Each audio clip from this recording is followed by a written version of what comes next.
Boa noite a todos. Boa noite. Hoje, 23 de novembro de 2020, estamos mais uma vez reunidos, com a graça de Deus, para estudarmos e gravarmos o estudo da obra Revista Espírita. Nós estamos praticamente finalizando o mês de dezembro de 1859. O trabalho será conduzido pelas nossas amigas Aramita, Carla e o nosso irmão Augusto. Agradecemos e pedimos a permissão e o amparo da espiritualidade amiga. Comunicações estrangeiras lidas nas sociedades. Comunicação obtida pela senhorita de P. A bondade do Senhor é eterna. Ele não quer a morte de seus filhos queridos. Mas, ó homens, refleti que depende de vós apressar o reino de Deus na terra, ou de retardar o seu advento, que sois responsáveis uns pelos outros, que melhorando-vos, trabalhais pela regeneração da humanidade. A tarefa é grande, a responsabilidade pesa sobre cada um, e ninguém pode eximir-se. Abraçai com fervor a gloriosa tarefa que o Senhor vos impõe, mas pedi-lhe que envie trabalhadores para os seus campos, porque, como vos disse, o Cristo, a seara é grande, mas os trabalhadores são escassos. Mas eis que somos enviados como trabalhadores dos vossos corações. Nele semeamos o bom grão. Tende cuidado de não abafá-lo. Regai-o com as lágrimas do arrependimento e da alegria. Do arrependimento, por terdes vivido tanto tempo sobre uma terra maldita pelos pecados do gênero humano, afastados do único Deus verdadeiro, adorando os falsos prazeres do mundo, que não deixam no fundo da taça senão desgostos e tristezas. Chorai de alegria, porque o Senhor vos concedeu graça, porque quer apressar a chegada dos filhos bem-amados ao seio paternal, porque deseja que todos vos revestis da inocência dos anjos, como se jamais vos tivesse afastado dele. O único que vos mostrou o caminho pelo qual remontareis a esta glória primitiva, o único ao qual não podeis censurar por não ter jamais se enganado em seus ensinamentos, o único justo perante Deus, o único finalmente que devereis seguir para ser desagradáveis a Deus é o Cristo. Sim, o Cristo, vosso divino Mestre, que durante séculos esquecestes e desconhecestes. Amai-o, porque ele pede incessantemente por vós, quer vir em vosso socorro. Como? A incredulidade ainda resiste. As maravilhas do Cristo não podem abatê-la. As maravilhas de toda a criação ficam impotentes diante desses espíritos zombadores, porque esta poeira que não pode prolongar de um só minuto a sua miserável existência.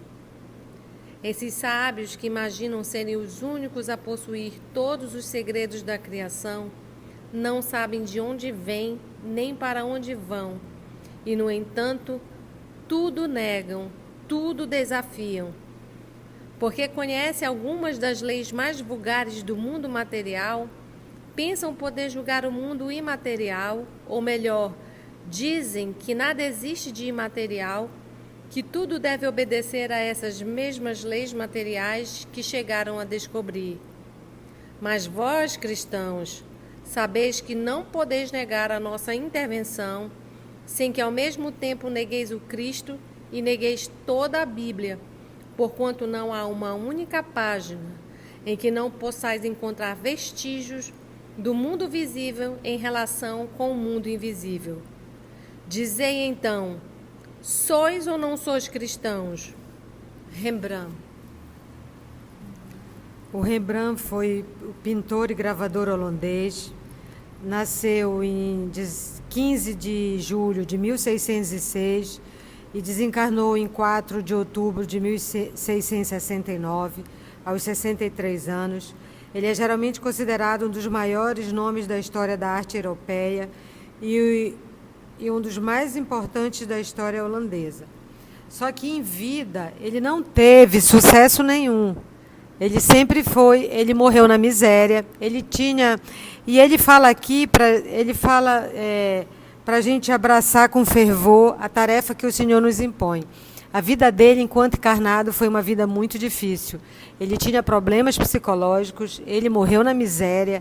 Então, foi uma vida dura. E a gente acabou de ver no nosso lar, né, o que o Clarencio fala da dor, né? Que a dor é uma forma de a gente evoluir. Se a gente não souber como não... As almas débeis, ele disse, né, se deitam na estrada e se lamentam. As fortes abraçam o serviço e vão. Então, esse é o exemplo, ele está dizendo, né, que se a gente é cristãos, para a gente seguir o exemplo do Cristo, que é o único exemplo que tem. E aí outra coisa que ele fala também, que é assim, que em todas as passagens da Bíblia, ele diz que há vestígios de comunicação do mundo visível com o invisível. E que a gente pode dar testemunho disso. E ele termina com uma pergunta: sois ou não sois cristãos? Então isso ainda serve para a gente mesmo ainda hoje, né? O caminho do Cristo nos milagres, expulsando espíritos, fazendo o que parecia incrível, é essa comunicação direta, né, com o mundo do invisível. E que se a gente se diz cristão, a gente não pode negar, né? Outra comunicação obtida pelo Senhor P. Cada homem tem em si aquilo a que chamais de uma voz interior. É o que o Espírito chama consciência, juiz severo que preside a todas as ações da vossa vida. Quando o homem está só, ouve essa consciência e pesa as coisas em seu justo valor. Frequentemente se envergonha de si mesmo. Nesse momento, reconhece a Deus, mas a ignorância conselheira fatal o impede e lhe impõe a máscara do orgulho. Apresenta-se a vós repleto de vacuidade, procurando enganar-vos pelo aparente equilíbrio que afeta. Mas o homem de coração reto não tem altiva a cabeça. Ouve com proveito as palavras do sábio, sente que nada é e que Deus é tudo. Procura instruir-se no livro da natureza, escrito pela mão do Criador. Eleva o seu espírito, expulsa de seu envoltório as paixões materiais que muito frequentemente vos transviam. Uma paixão que vos domina é um guia perigoso. Lembra-te disso, amigo. Deixa rir o cético. Seu riso se extinguirá. Em sua hora verdadeira, o homem torna-se crente. Assim, pensa sempre em Deus, pois somente Ele não se engana. Lembra-te de que existe apenas um caminho que a Ele conduz: a fé, o amor aos semelhantes. Um membro da família. Então, ele fala aqui a da voz interior que cada um de nós tem, né? A voz da consciência. O livro dos Espíritos já nos ensina onde está escrito a lei de Deus, né? Na consciência. E ele fala outra coisa, que a gente escuta a ignorância conselheira fatal, né? E que a ignorância quer dizer assim, o desconhecimento, o não procurar saber das coisas, ela apresenta-se para vós repleto de vaidade e procurando enganar o equilíbrio. Realmente, a pessoa vaidosa, ela se deixa, né? E aí ele diz, fica com a cabeça altiva e se acha que está correto.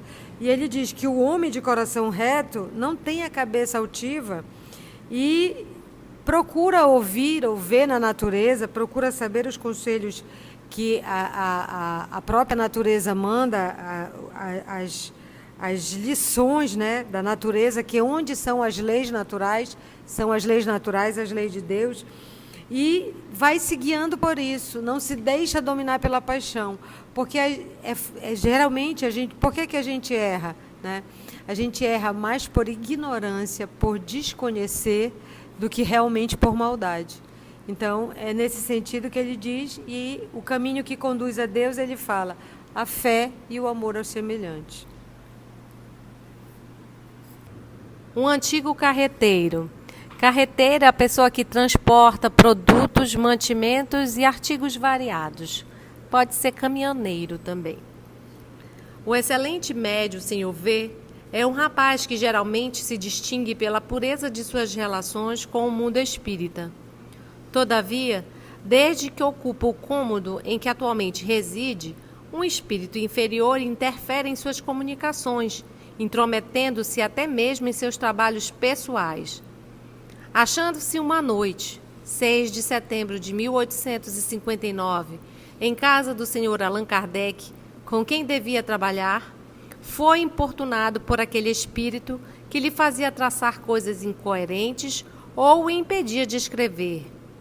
Dirigindo-se ao espírito, o Sr. Allan Kardec manteve com ele a seguinte conversa. Por que vens aqui se ninguém te chamou? Quero atormentá-lo. Quem és tu? Dize o teu nome. Não direi.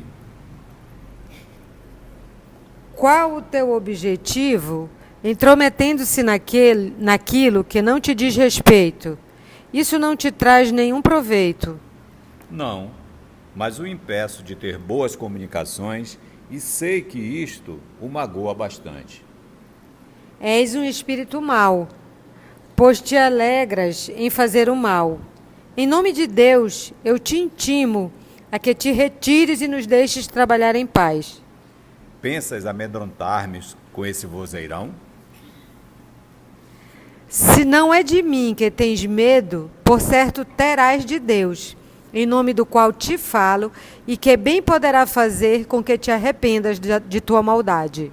Não nos zanguemos, burguês. Repito que és um espírito mau, e mais uma vez te peço que não nos impeças de trabalhar. Sou o que sou. É a minha natureza. Abusado mesmo. Tendo sido chamado um espírito superior, a quem foi pedido que afastasse o intruso, a fim de não ser interrompido o trabalho, o espírito mau provavelmente foi embora, porque durante o resto da noite não houve mais nenhuma interrupção. Interrogado sobre a natureza desse espírito, respondeu o que fora chamado. Esse espírito, da mais baixa classe, é um antigo carreteiro, falecido perto da casa onde mora o médium V.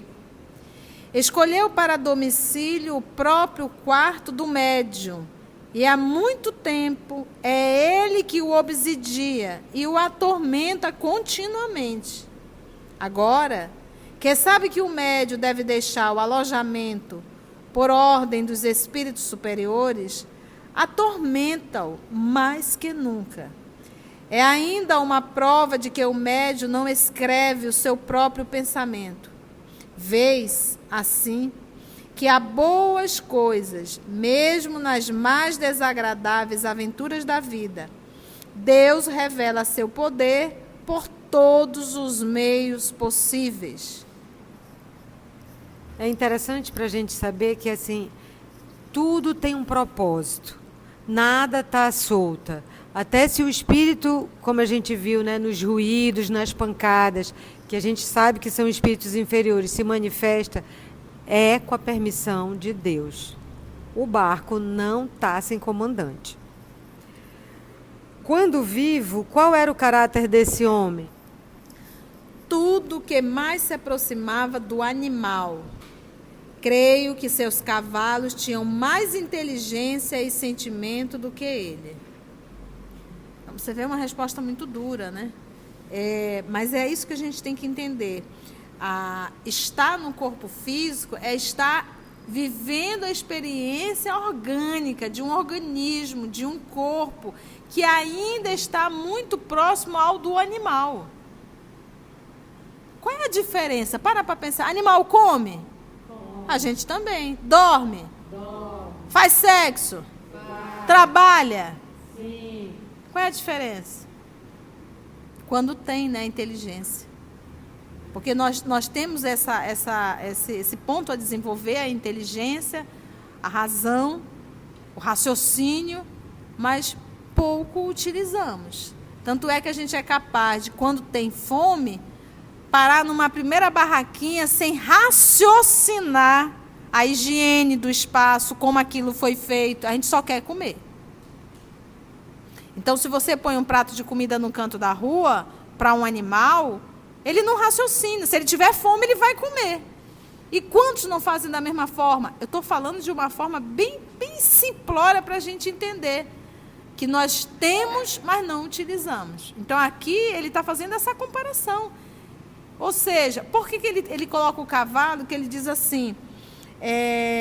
creio que seus cavalos tinham mais inteligência e sentimento do que ele. O que ele está querendo dizer? Nós sabemos que não tem inteligência, não essa inteligência raciocinada, mas tem a inteligência rudimentar, que é o instinto.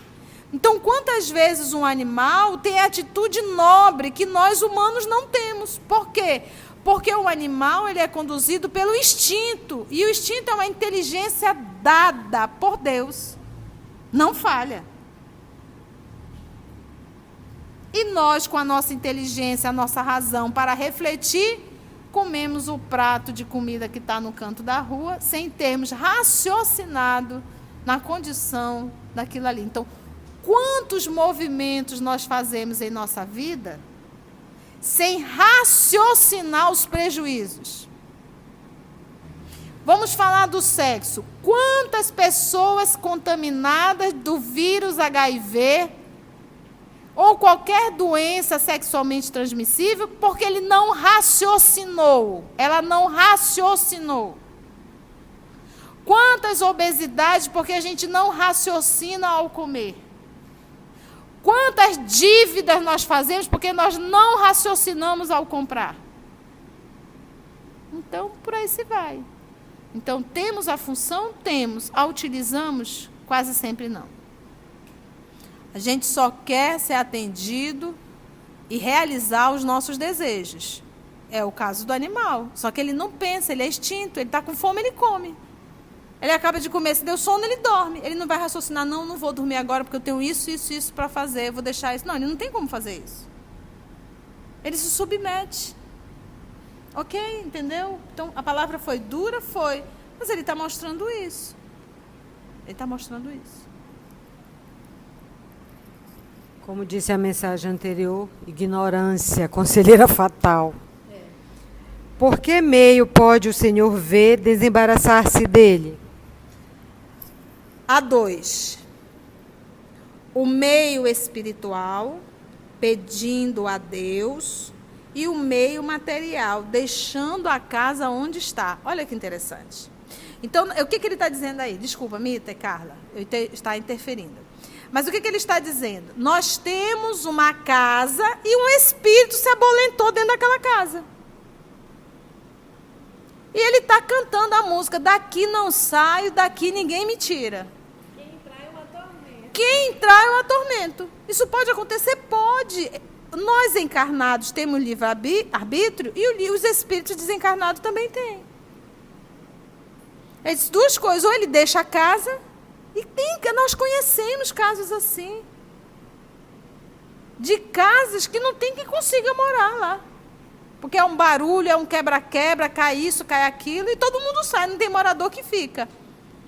E o segundo era pedir a Deus por esse espírito. Então, há realmente lugares assombrados por certos espíritos? Sim. Sim. Espíritos que ainda estão sob a influência da matéria ligam-se a certos locais. Então, para pensar. Eu digo assim, pensa no motel. Que tipo de espírito você encontra lá dentro? Madre Teresa?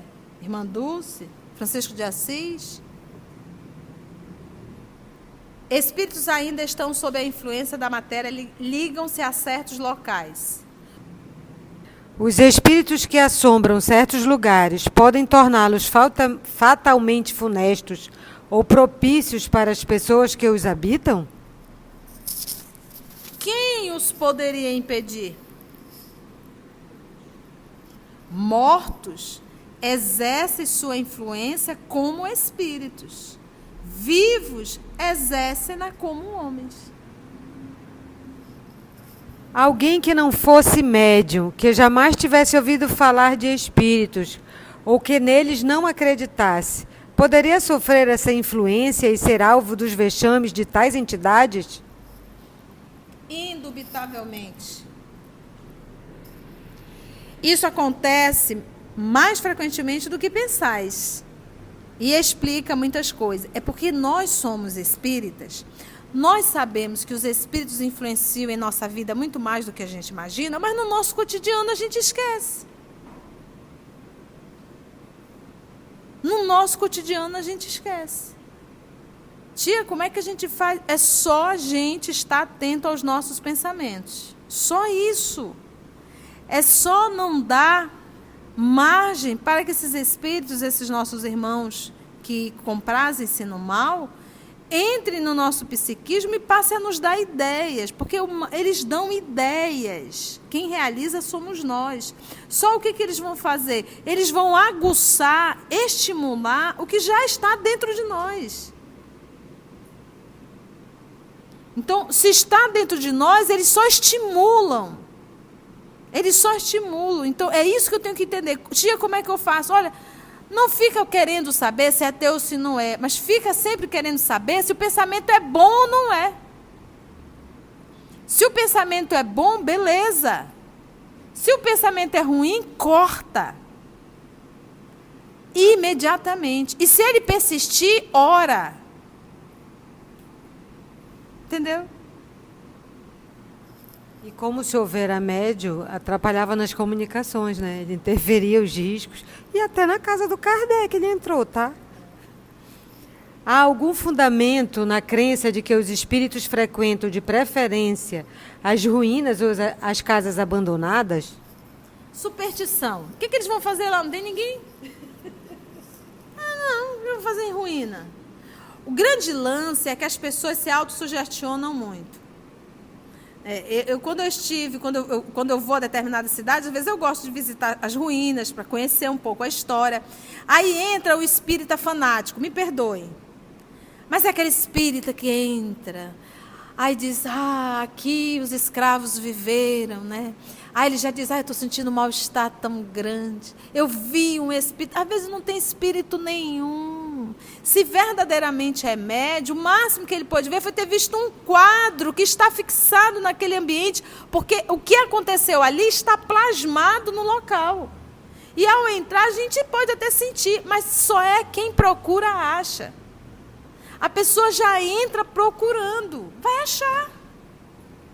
Então entre verdadeiramente, mas com um intuito histórico, para conhecer, e não para sair da lá com chilique. Então, pode estar impregnado, sim, porque a gente sabe que o ambiente fica impregnado do que aconteceu ali. Mas eu preciso entrar, buscar, mergulhar nisso. Senão eu entro e saio, conhecendo a parte histórica sem ter tido nenhum chilique.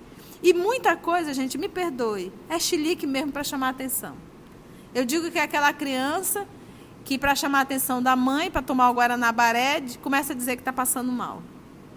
Acho que nós barés aqui vamos entender bastante isso, né? Mas é querer, às vezes, chamar a atenção. Tá? Então, os espíritos assombrarão tanto uma casa nova da rua de Rivoli quanto um velho casebre? Certamente. Porquanto podem ser atraídos para um lugar em vez de o serem para outro, consoante a disposição de espírito dos seus moradores. E assim, nós vamos dar continuidade a essa evocação, que está bem interessante, né? No nosso próximo estudo, agradecemos a Jesus e a espiritualidade amiga por mais essa oportunidade. E que nós possamos refletir na influência dos espíritos em nossa vida. Que Jesus nos abençoe.